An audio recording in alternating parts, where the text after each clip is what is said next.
Salut à tous, amis parisiens, supporters du PSG, j'espère que vous avez la pêche. Moi pour ma part, c'est pas la grande forme, hein. Comme tu peux l'entendre par rapport à ma voix, je suis fatigué, enfin comment dire, j'ai chopé une belle crève.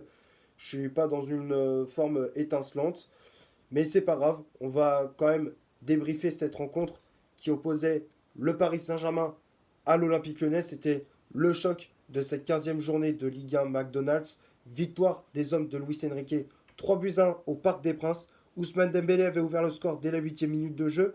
À la 14e, Vitinha fait le break sur penalty. La réduction de l'écart de Georges Mikotadze intervient à la 40e minute de jeu pour les Lyonnais. Et à la 88e, Gonzalo Ramos assure les 3 points. Et avec ce résultat, le club de la capitale conforte sa place de leader avec 37 points au compteur, hein. Le classement se affiche juste ici. Donc on est toujours premier avec, comme je disais, 37 points. 11 victoires, 4 matchs nuls et 0 défaite. On est toujours invaincu en Ligue 1. On compte 7 points d'avance sur l'Olympique de Marseille, deuxième, et également 7 points d'avance sur l'AS Monaco qui est troisième. Bon, on va parler de ce qui s'est passé durant ce match face à cette équipe de l'Olympique Lyonnais. La première période était nettement dominée par les hommes de Luis Enrique. On voyait les Parisiens d'entrée mettaient du pressing, de l'intensité, de l'agressivité, de la vitesse, de la percussion sur les côtés. On avait la possession du ballon, on faisait tourner. Très rapidement, on ouvre le score dès la 8e minute de jeu grâce à Ousmane Dembélé sur une belle percée de Désiré Doué sur le côté gauche. L'ancien Rennais prend de vitesse Maitland Nice. Il rentre dans la surface et sert en retrait Ousmane Dembélé qui ajuste parfaitement Lucas Perry d'une frappe croisée. Pied gauche, à terre, c'est bien joué de la part de Dembélé qui marque. Enfin, c'est pas tous les jours qu'on voit Dembélé marquer. En tout cas, il permet au PSG de prendre l'avantage, 1-0. Puis très rapidement, on fait le break à la 14e grâce à Vitinha sur penalty. Encore une fois, c'est Désiré Doué qui cherche la faute. Il est, comment dire, il a été percuté par Corentin Tolisso, le capitaine lyonnais qui commet une grosse faute dans la surface. Penalty transformé par Vitinha, hein, qui prend en contre-pied Lucas Perry. 2-0, le break est fait au bout d'un quart d'heure. Lyon qui a vraiment du mal à rentrer dans cette rencontre. Ils ont pas beaucoup d'occasions à se mettre sous la dent. Alors ils ont eu quelques situations avec Veretout, avec Mikotadze ou encore avec Ryan Cherki, mais c'était pas réellement dangereux. Il fallait attendre vraiment la fin de la première période pour voir une réaction de la part des Lyonnais avec le but de Mikotadze à la 40e sur une belle passe de Ryan Cherki, il faut le dire, hein. Cherki qui trouve Mikotadze dans un trou de souris et le Géorgien qui ajuste parfaitement Donnarumma d'un petit lob, un petit ballon piqué. Donc ça fait 2-1. Le Lyon qui réduit le score. Deuxième période, pas grand chose à se mettre sous la dent, hein. La deuxième période était beaucoup plus calme que la première. Lyon qui a essayé de revenir à plusieurs reprises dans cette partie. Ils ont eu des occasions avec les remplaçants, Malik Fofana. Voilà, ils ont essayé ils ont essayé d'égaliser, mais ils n'ont pas réussi. Luis Enrique qui a fait des changements également de son côté, avec les entrées de Marquinhos en défense pour apporter un peu plus de stabilité. L'entrée de Gonzalo Ramos, l'entrée de Bradley Barcola également, qui était sur le banc, qui est rentré en cours de match. Paris qui pousse pour mettre ce troisième but, malheureusement on n'y arrive pas. On bute sur un très bon, un bon Lucas Perry, hein, qui évite la catastrophe pour les Lyonnais. Et il fallait attendre la 88e pour voir le PSG tuer le suspense avec le but de Gonzalo Ramos sur une contre-attaque emmenée par Fabian Ruiz sur le côté droit. L'Espagnol qui trouve dans l'axe Gonzalo Ramos, qui décale à gauche Bradley Barcola, qui prend le temps de contrôler et d'enchaîner avec une frappe repoussée par Perry. Et puis Ramos qui avait bien suivi cette action et qui permet au PSG de mener 3-1. Et au passage, Ramos qui inscrit son premier but cette saison en championnat. Il avait marqué en milieu de semaine face à Salzbourg. Et là, il marque de nouveau. Ça fait plaisir de voir Ramos marquer et retrouver un petit peu sa forme qu'il avait avant sa grosse blessure. Donc victoire 3-1. Bon, même s'il y a cette polémique avec les chants homophobes durant la seconde période, à un moment donné, le match est arrêté parce qu'il y a eu des chants insultants, homophobes, hein. De toute façon, c'est toujours pareil, hein. C'est à chaque fois, dès que c'est Paris Saint-Germain, on va essayer de jouer les gros bras, genre grosses sanctions et tout ça. Mais dès que c'est les autres, hein, que ce soit Lyon, Marseille, Lille, Lens, enfin peu importe, tu regardes dans tous les stades de Ligue 1, c'est exactement pareil. Et bizarrement, on les entend pas parler, hein, les mecs de la LFP, et tout ça. C'est c'est fatigant. Franchement, c'est vraiment fatigant. Malgré tout, Paris s'impose 3-1 face à l'Olympique Lyonnais. Maintenant, on va passer à la composition d'équipe que Luis Enrique a aligné pour ce match. Le 11 de départ se affiche juste ici. Donc l'entraîneur espagnol qui, comme d'habitude, a aligné son fameux 4-3-3 avec Gigio Donnarumma dans les cages. La charnière centrale, c'était Lucas Beraldo associé à William Pacho.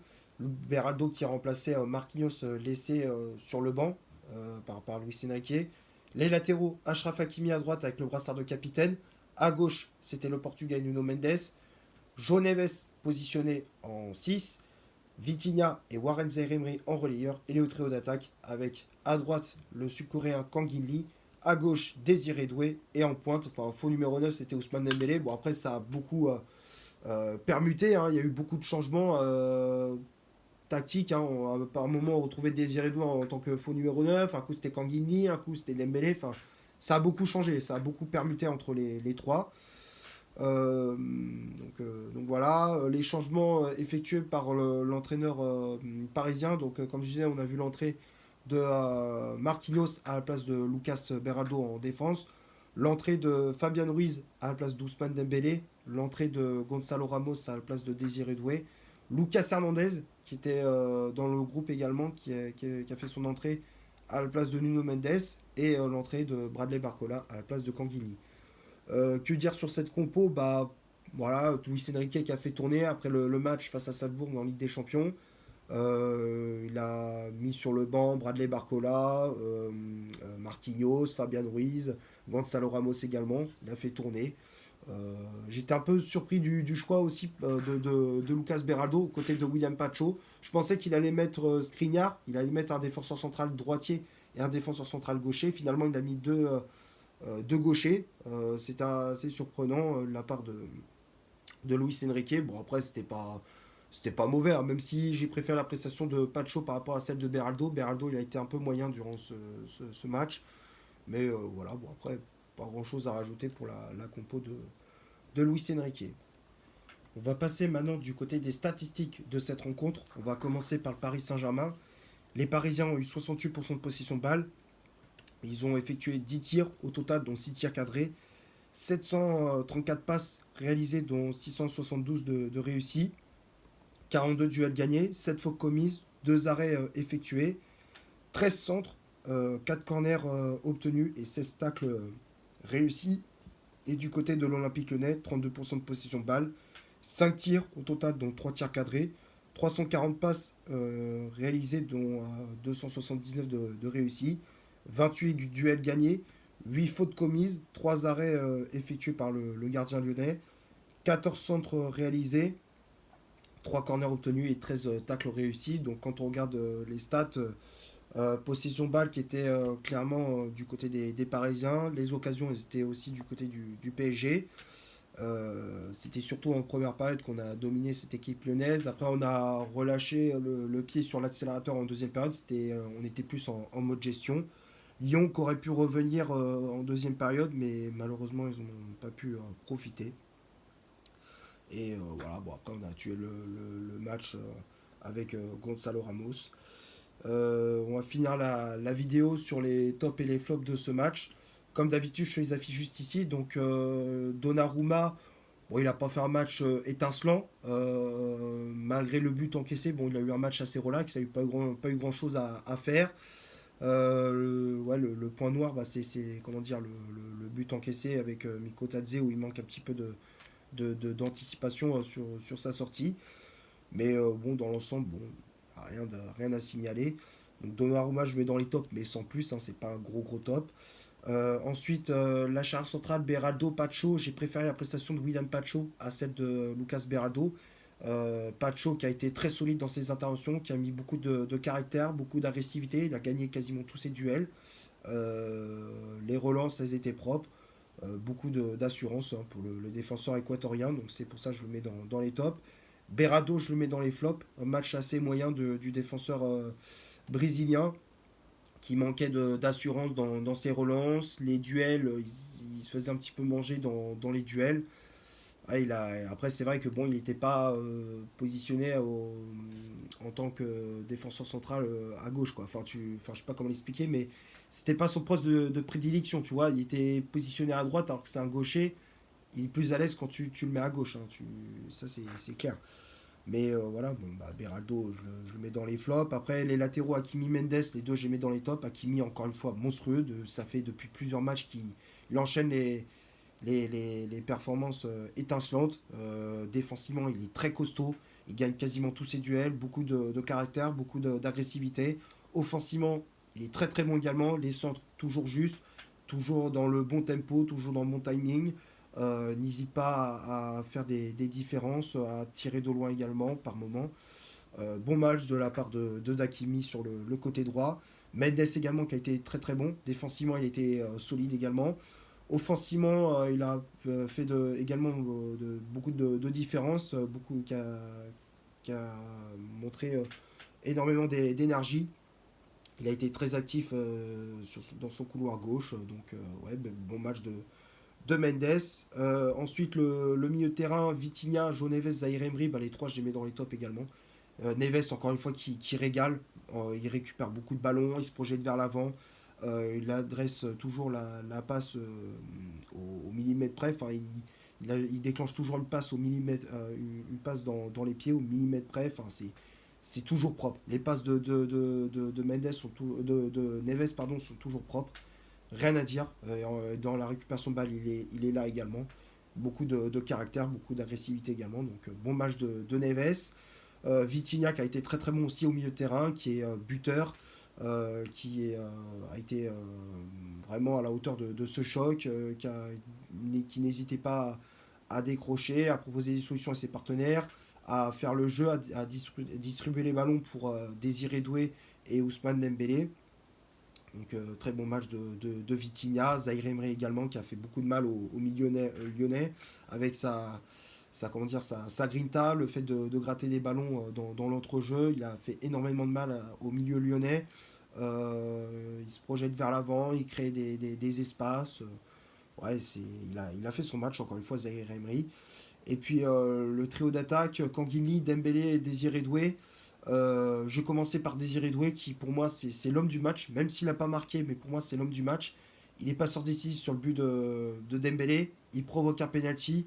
Il a vraiment été incroyable sur son côté gauche, il était vraiment intenable. Les défenseurs lyonnais, bah, ils comprenaient pas ce qui leur arrivait, hein. Là ils comprenaient rien. Ils disent oh putain il se passe quoi là, c'est une fusée là qu'on a sur le côté gauche. Eh ouais, c'est Désiré Doué. Doué qui a été incroyable, qui a été monstrueux. C'est bien, au moins ça pique un petit, si ça peut piquer un petit peu Bradley Barcola, parce que ça faisait plusieurs matchs qui n'étaient pas bons. Depuis le temps que je disais, je voulais voir Barcola sur le banc de touche. Là, il était sur le banc et on a fait démarrer Désiré Doué. C'est mérité, j'espère que ça va continuer par la suite. Donc Doué, je le mets dans les tops. Dembélé, je le mets également dans les tops. Bon match de la part de l'ailier français qui est buteur, qui a fait énormément de différence en tant que même de faux numéro 9. Et puis sur le côté droit aussi, il a fait beaucoup de différence. Donc bon match de Dembélé. Puis Kanguin je l'ai mis dans les flops. Lee qui a fait un match assez médiocre, pas beaucoup de différence sur le côté droit. Et même en tant que faux numéro 9, il se cassait souvent les dents sur la défense lyonnaise. Ouais, encore une fois, c'est compliqué. Quand Kanguini est titulaire, c'est compliqué pour lui. Il est mieux en tant que super sub. À chaque fois, dès qu'il rentre, il fait des différences, mais dès que tu mets titulaire, c'est plus compliqué. Et puis les remplaçants, Marquinhos, Ruiz, Ramos, Hernandez et Barcola, bah, je les mets tous dans les tops. Marquinhos qui est rentré, qui a apporté son expérience, il a apporté une bonne stabilité en défense. Ruiz qui a fait une bonne entrée, Ramos qui rentre et qui marque. Hernandez qui apporte aussi sa stabilité, hein, sur les phases défensives. Pour son retour dans le groupe parisien. Il était déjà de retour pour le match face à Salzbourg, il a joué quelques minutes. Là, il joue de nouveau quelques minutes. Donc c'est bien, il faut qu'il retrouve un petit peu le rythme, hein. Il avait une grosse blessure également, Lucas Hernandez. Et Barcola qui a fait une bonne entrée également. Voilà, donc j'ai pas grand chose à rajouter pour les remplaçants. Je pense avoir fait le tour pour ce Paris Saint-Germain Olympique Lyonnais. J'espère que le débrief vous aura plu. Si c'est le cas, vous laissez un énorme like. Tu t'abonnes, tu n'hésites pas à me dire dans les commentaires ce que tu as pensé du match et de mon débrief. Partage les vidéos sur tes réseaux sociaux, Facebook, Instagram. N'hésite pas à faire un tour sur mon compte Instagram, je te l'affiche juste ici. Et d'ici là, portez-vous bien, on se retrouve pour un prochain débrief. Ciao.